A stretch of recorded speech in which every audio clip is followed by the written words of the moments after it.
আমার খুব পছন্দের একটা হাদিস। আল্লাহর কাছে দোয়া করি আল্লাহ পাক যেন আমাকে এবং আপনাদের সবাইকে হাদিসটার উপর আমল করার তৌফিক দান করেন এবং এই হাদিসটা প্রচার করার তৌফিক দান করেন। সহিহ মুসলিমের 9 নম্বর হাদিস আর মিশকাতুল মাসাবিহ যে বইটা আছে এই বইটার 2 নম্বর হাদিস। হাদিসটার নাম হচ্ছে হাদিসে জিবরিল। হাদিসে জিবরিল বা জিব্রাইল যেটা আপনারা বলেন।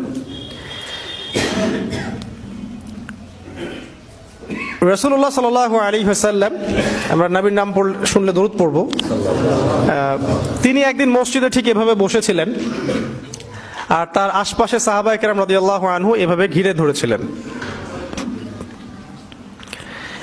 এমত অবস্থায় মসজিদে একজন ব্যক্তি প্রবেশ করলেন। আমি অল্প করে বলছি, শর্ট করে বলছি, অনেক লম্বা হাদিসটা। এমত অবস্থায় একজন ব্যক্তি মসজিদে প্রবেশ করলেন। প্রবেশ করে একদম নবী সাল্লাল্লাহু আলাইহি ওয়াসাল্লামের হাঁটুর সাথে হাঁটু লাগিয়ে দিয়ে বসলেন। তাহলে কিভাবে বসলেন?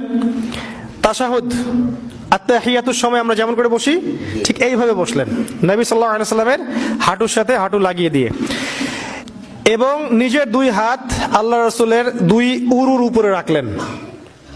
টিচার আর ওস্তাদের বসার আদবটা বুঝতে পারছেন? অবশ্য উনি বসে বলেন নাই রাসূল সাল্লাল্লাহু আলাইহি ওয়াসাল্লাম একটু তাকান, একটা ছবি তুলি, উনি এটা বলেননি। উনি গিয়ে বসলেন। আপনি গেলে কি করতেন? হুজুর একটু তাকান, আপনার ফোন নাম্বারটা একটু দেন হুজুর। এবার তাকে প্রশ্ন করছেন, ওই ব্যক্তি রাসূলুল্লাহ সাল্লাল্লাহু আলাইহি ওয়াসাল্লামকে প্রশ্ন করছেন, ইয়া মুহাম্মদ, বলছেন ইয়া মুহাম্মদ, হে মুহাম্মদ সাল্লাল্লাহু আলাইহি ওয়াসাল্লাম, আখবিরনি আনিল ইসলাম, আখবিরনি আনিল ইসলাম, আমাকে ইসলাম সম্পর্কে বলুন। জানতে এসেছেন, ইসলাম সম্পর্কে বলুন। আর যে ব্যক্তি আসলেন তার চুলগুলো ছিল খুবই কালো, ঘন কালো চুল, ঠিক আছে, কুচকুচে কালো, আর জামাটা ছিল খুব সাদা, ধবধবে সাদা। মানে সফর করে আসলে যে একটা চিহ্ন থাকে এরকম কোনো চিহ্নই তার মধ্যে নাই, মনে হলো আকাশ থেকে টুক করে পড়ছে এরকম। খুবই সুদর্শন, খুবই সুদর্শন দেখতে।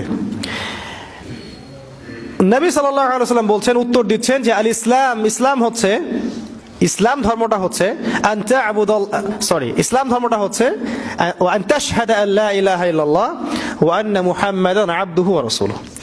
ইসলামের প্রথম বিষয়টা হচ্ছে তুমি আল্লাহ ছাড়া কারো ইবাদত করবে না এবং এই সাক্ষ্য দিবে যে আল্লাহ ছাড়া কোনো ইলাহ নাই আর মুহাম্মদ সাল্লাল্লাহু আলাইহি ওয়াসাল্লাম আল্লাহর বান্দা এবং রাসূল। এই সাক্ষ্যটা আগে দিবে।